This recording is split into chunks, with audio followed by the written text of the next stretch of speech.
There are tools now for making just about everything, including furniture.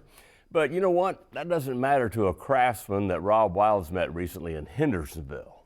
Gregg Pennington made his first chair by hand, and you know what? He's still making them that way, while also passing along his old-fashioned craft to eager students. When you approach Gregg Pennington's wood shop, you're not too likely to hear the sound of a high-speed saw. You're more likely to hear this.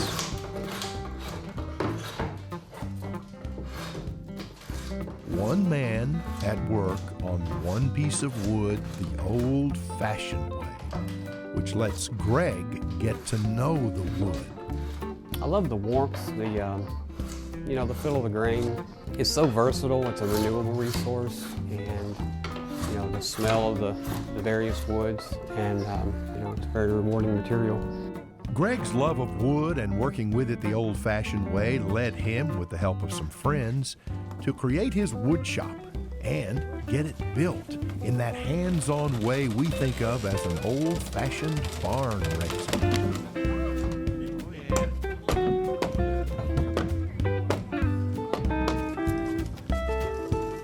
It isn't usually whole buildings Gregg creates by hand, but something that's in just about every building you can name, a chair.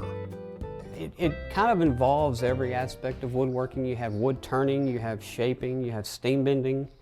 It just, from start to finish, there's so many other things you can take from building a chair, and it crosses over into, guitar making or, building other furniture. It's just a fascinating piece of furniture that has to conform to the human anatomy.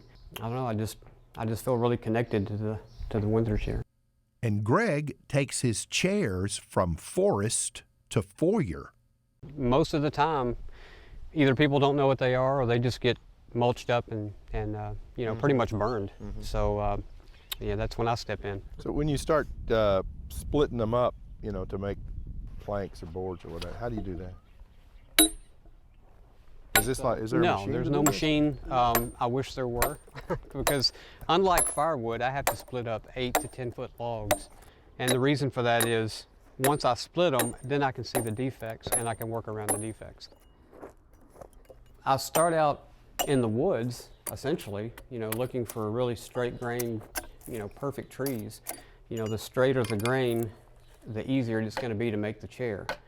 The tools I use, a draw knife, spoke shades, they follow the grain of the wood. And, you can imagine if, knots and curves in the wood, they'll follow that as well. So the quality of the chair depends on the quality of the material. And so I have to start, from the most basic material. So every aspect of this chair, has to be done by hand, except for the legs, which I do turn on a lathe.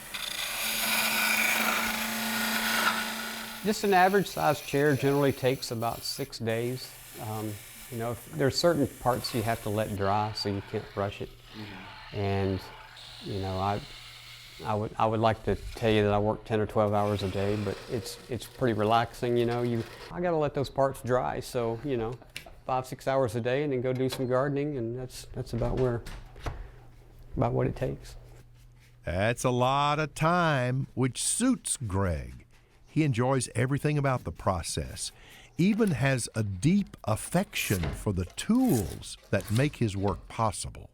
Yeah, the draw knife is just a fascinating tool. You can hog off material really fast, or you can really just take light shavings. And the draw knife is probably my favorite tool. If you noticed, I've got quite a bit hanging over behind me here. So I'm always looking for them and trying to restore them, put new handles on them, and sharpen them. And but sharpened correctly, it's probably the most effective tool for chair making, even in the 21st century. It's not by any means a purist form of tool the reason I'm using it, but it's still the best tool for the job.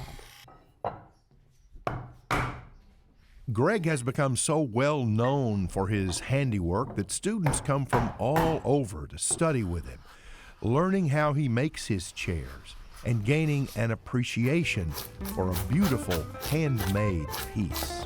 You know, there's no shortage of chairs in the United States. I mean, you know, people have plenty of places to sit down, but I think it's just it connects you to your past. It connects you to where the country started with, you know, back then people had to make things by hand because there weren't factories to make things. And it's just, I guess it's that romantic notion of, you know, hand-carved wood and just having something, you know, made by hands. It's that attachment to something made by hand and the joy in being the one whose hands actually made it that keeps Gregg Pennington whittling away and a happy man.